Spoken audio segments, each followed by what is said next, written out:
Volkswagen is looking to become one of the largest players here in the United States by the model year 2016. How do you do that, you ask? Well, you do that by increasing your sales. So meet the vehicle that's basically designed to help the brand do that. This is the 2011 Volkswagen Jetta.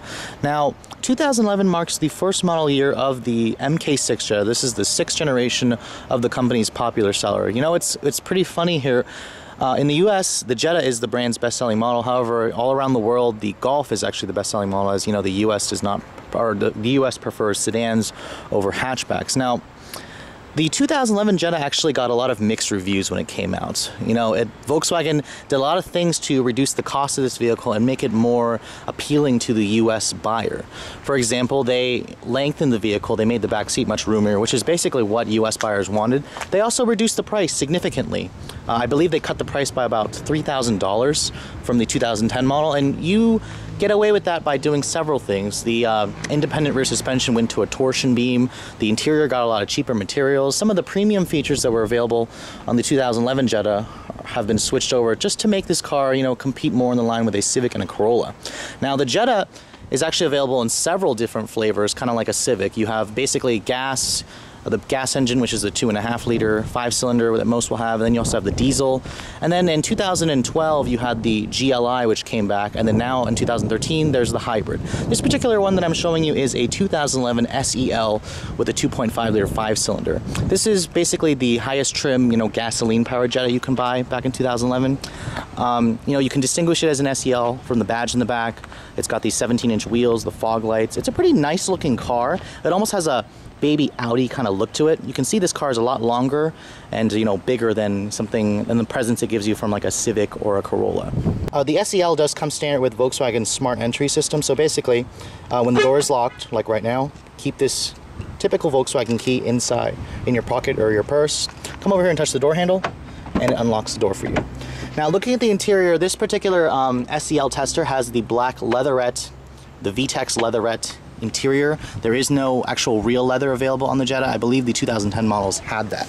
Now, when you step inside, the Jetta has a pretty easy step-in height, and the cabin of this car is really the biggest improvement. This is a very roomy cabin, and it really shows as soon as you get inside the vehicle. Now, push-button start is standard on the SEL. Basically, SEL is the most loaded model you can buy, so basically, put your foot on the brake.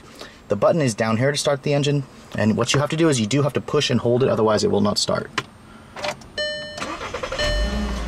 And of course, what you're hearing is the 2.5 liter 5-cylinder engine. That's the volume engine at the time right now. Now, closing the door, they do still have that kind of solid feel to them. You know, Volkswagen used to say that you could always tell their vehicles apart when you shut the door. They have a solid, you know, clunk to them. I still think that it kind of still sounds like it, maybe not as solid as like a Golf GTI. Now, the interior of this Jetta still looks typical Volkswagen. I mean, you have some pretty nice, you know, black with the silver contrasting. But looks can be deceiving. This is really where they downgraded everything. The materials in here is just hard plastic, even on this top trim SEL. Now, Volkswagen realized this, and for 2012 and 13 onward, the SEL and up trims like the GLI, they have a soft touch dashboard material, but 2011 you are shortchanged a little bit. You have this silver painted plastic. When you look at the door panels, they are hard plastic. Even on the 13 models, even if you get a high trim, they're all hard plastic, but you do have, you know, a soft touch leather right here, and it is leather, you know, wrapped or leather covered right here.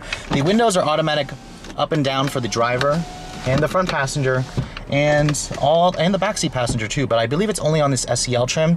A Golf GTI or just a Golf will give you kind of like a silver trim around the window switches, so they do kind of cut costs here and there.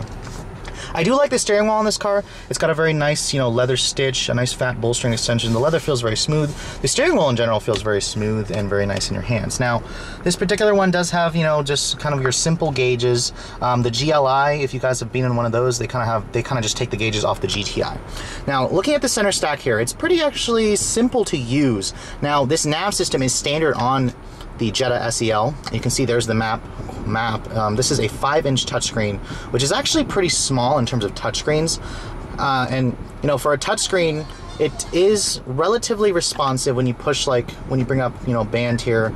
When you touch it here, it is pretty quick to respond, although it is pretty small, like especially when you're looking at the presets. Touching that is, you know, if you're driving down the road, it's going to require you to kind of just stare at it for a second. The map quality itself, I don't mind it. I think it looks okay. You can zoom in and zoom out with the scrolly function here. You can either use this or you can use the touchscreen. Personally, Volkswagen has a bigger nav system. There's 6.5-inch screen with a hard drive. This one doesn't have this smaller RNS 315 versus I believe it's the 520 or something in the Passat and stuff like that. Now, this particular one does have a 6-speed automatic. It does have a sport mode. There's no paddle shifters, but you have a shiftable gate down here. If you got a manual with this engine, it's a 5-speed manual. You can see here the sliding and adjusting armrest is gone, but Volkswagen did bring it back for 2013. And there's no power outlet in there or aux port or anything, but there is a power outlet there. Volkswagen does put the media or your USB in the glove compartment, and it's a pretty good sized glove compartment.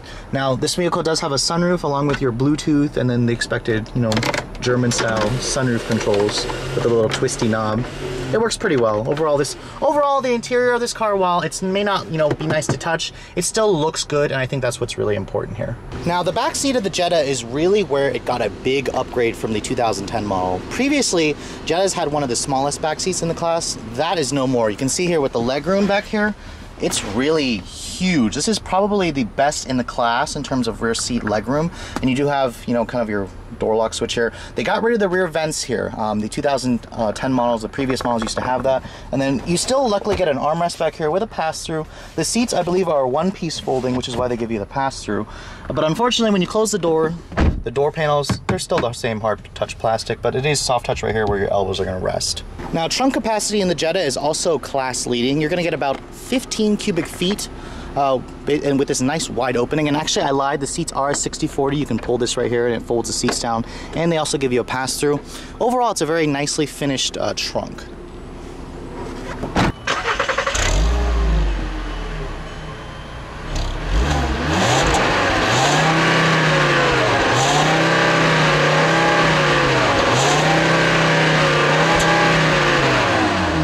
Now, as soon as you lift the hood, another area where you're going to notice they cut costs, there's no more hood struts to hold the hood. Volkswagen has switched to a prop, even on the Performance GLI model.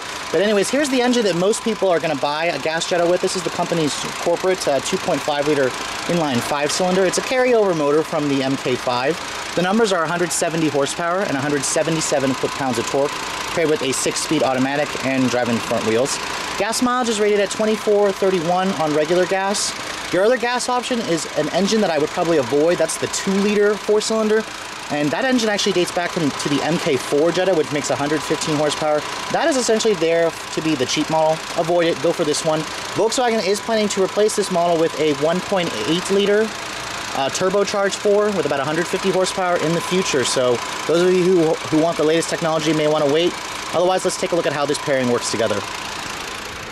Now, driving the new Jetta is definitely a pleasant experience. Those of you who had the MK5 will probably notice that this new one feels a little bit bigger. It feels a little bit softer, and Volkswagen has definitely upped the refinement. This car has a very soft and compliant ride. The steering, while, you know, still relatively playful, is not as, you know, sporty as the MK5. Their goal here was, you know, more sales, and let's face it, people in America prefer a softer ride. They prefer, you know, just a comfortable, you know, commuter car. This you have to remember, this is a commuter car. Now, compared to the old one, this 5-cylinder feels pretty much the same. It's got very good power. It's much more potent than, let's say, a Honda Civic or Toyota Corolla. It feels a little bit quicker than a Ford Focus as well. That 177 pound-feet of torque really just helps with the, you know, acceleration. This engine is a lot bigger. Unfortunately, that, you know, bigger size results in less gas mileage. Now, around corners, this car has a little bit more body lean. It doesn't feel as playful as the old Jetta. Although Volkswagen downgraded this rear suspension to a, you know, less sophisticated torsion beam, the tuning of the suspension has kind of masked the fact that the ride quality was supposed to suffer with a semi-independent suspension, but to me at least, it feels pretty compliant. It rides softer than the old Jetta. Now, this car's transmission does have a sport mode, and as you heard, this 2.5-liter does have enough torque to chirp the front tires when you put your foot down. Now, when it is in sport mode, I notice the transmission is much more responsive. When you leave it in drive, it tends to seek top gear, you know, to try and get a little bit more MPG, which I can't really blame them for doing that because this engine is thirstier than the competition. Now, it doesn't have any paddle shifters, but you do get a little shiftable gate here. And, you know, it does have 6 speeds.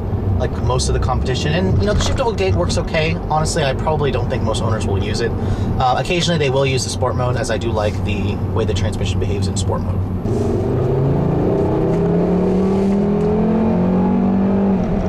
Now the engine's smoothness is actually quite impressive at full throttle, and you know, for a 5-cylinder, it makes the typical, you know, strange 5-cylinder noises. I think that it sounds interesting, it sounds unique. Some of you may like it, some of you may not. Now, in terms of the handling and the steering feel, it does have a very light steering. The old Jetta had a heavier steering, which is definitely probably what the target market is going to prefer. The visibility in here is pretty good. The seats are really comfortable. For, you know, faux leather, this material is very convincing, and I find the seats to be quite comfortable. Now the Jetta is a compact car, and I find the turning radius to be quite tight, which is good.